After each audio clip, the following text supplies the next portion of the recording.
Si la fracture numérique est le manque d'outils numériques, le manque de compétences, le manque d'accès au numérique et à l'Internet particulièrement, l'inclusion numérique, tant à lui, est un processus qui vise à rendre le numérique accessible à chaque individu et à lui transmettre les compétences nécessaires qui seront le levier de son inclusion économique et sociale.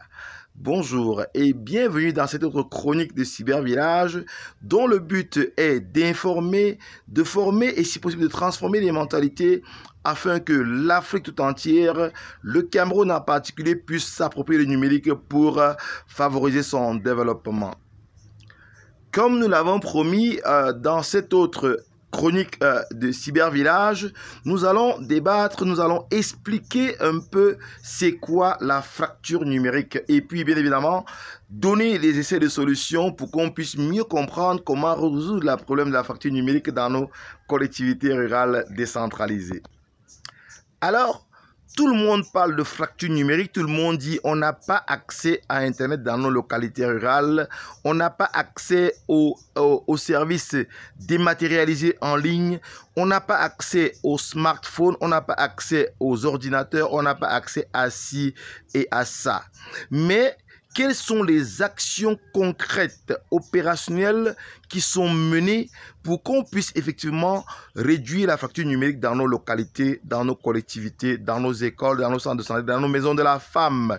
Il est donc question non pas de faire de la philosophie philosophante ou encore de la politique politicienne, mais de poser des actes concrets pour pouvoir résorber cette fracture numérique, pour pouvoir réduire cette fracture numérique. Ce n'est pas une question de philosophie, oui, certes, de politique ou de stratégie, mais il s'agit de poser des actes concrets pour pouvoir réduire la fracture numérique, un peu comme les Wi-Fi cybervillages dans la localité de Banjul et dans d'autres localités de l'Ouest, qui permettent aux populations d'avoir accès à l'Internet à un prix très réduit, à un prix social, à un prix qui cadre avec les réalités socio-économiques de notre localité.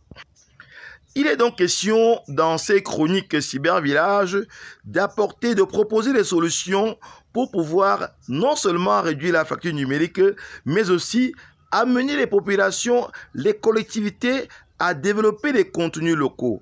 Figurez-vous, nous avons très peu de contenus locaux sur l'Afrique en ligne. Il est question d'amener les populations, les collectivités rurales décentralisées, les populations jeunes, les femmes, à développer des contenus, c'est-à-dire à créer des applications qui répondent aux besoins des populations, à créer des blogs, à créer des sites internet pour répondre aux besoins des populations agricoles, des populations qui sont vouées à l'élevage, des populations qui sont vouées au petit commerce et à l'artisanat. Les chroniques Cybervillage ont donc aussi un but d'information, oui, mais aussi de formation parce que on ne connaît pas toujours les élus locaux, les populations locales, les entrepreneurs sociaux ne savent pas et ne connaissent pas toujours les solutions appropriées pour appliquer dans leur localité. Vous allez souvent entendre dire, chez nous, il n'y a pas la fibre optique, chez nous, il n'y a pas de réseau. De quel réseau il s'agit? Je précise ici que dans tous les territoires du monde, il est possible, il y a toujours au moins une solution qui nous permet d'avoir accès à l'Internet, d'avoir accès au numérique. Il faut penser aux solutions économiques. Certes, tout le monde ne peut pas s'acheter un ordinateur, tout le monde ne peut pas s'acheter un smartphone ou un téléphone intelligent, mais les collectivités peuvent s'organiser à faire des points d'accès numérique communautaires, des points qu'on aurait appelés des centres multimédia par le passé, où l'on pourrait venir s'abreuver aux compétences numériques, où on pourrait venir se former, où on pourrait venir avoir accès au numérique, à l'Internet, à un prix social, à un prix dérisoire. C'est des challenges que les élus locaux, que les élus locaux doivent appliquer, doivent relever les défis pour que les populations puissent avoir accès au numérique, surtout à un moment où on parle de plus en plus de dématérialisation des services publics, l'accès aux registres de naissance, l'accès aux soins de santé, les inscriptions dans les écoles, le suivi des assurances, le paiement des impôts, dont tous ces services publics sont en train de se dématérialiser et il est très important pour les collectivités d'accompagner ce mouvement d'inclusion numérique afin de faciliter l'accès aux populations, au numérique et aux services locaux, aux services qui sont déjà dématérialisés et dont on peut avoir accès uniquement en ligne. Dans cette démarche donc d'inclusion numérique, Cybervillage propose des solutions pratiques, opérationnelles et applicables dans tous les territoires de notre triangle national et même d'Afrique. Il s'agit d'encourager la création des centres numériques communautaires. Il s'agit d'encourager la formation d'une masse critique de jeunes qui, eux, à leur tour, vont insuffler le développement, développer les contenus locaux, créer des réseaux Wi-Fi longue portée, créer des applications pour répondre aux besoins des populations agricoles et des éleveurs, créer tout ce qui peut tourner autour des solutions aux besoins des populations locales. Alors, vous l'avez compris, les challenges et les défis sont énormes et sont grands pour ce qui est du numérique. Voilà pourquoi nous avons lancé cette chronique pour sensibiliser, pour apporter notre pierre à l'édifice. Les chroniques Cybervillage voudraient informer de ce qui est faisable, dire ce qui est fait en termes de numérique et bien évidemment proposer des solutions applicables, scalables et duplicables dans toutes les localités.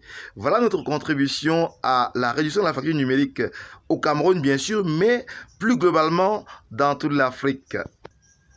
Nous allons donc dans ces chroniques Cybervillage alterner.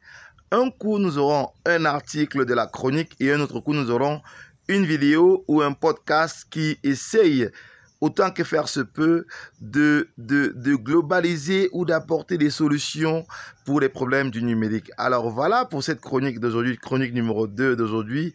Si vous avez aimé la vidéo, mettez-nous un bon pouce. Si vous n'êtes pas encore abonné à notre chaîne, regardez la vidéo sur YouTube et abonnez-vous, activez les touches de notification pour ne rater aucune vidéo. Et puis, si ça ne vous dérange pas, si vous appréciez le contenu de cette vidéo, partagez-la au maximum afin que les chroniques Cybervillage puissent avoir un impact global, non seulement sur le Cameroun, mais sur toute l'Afrique.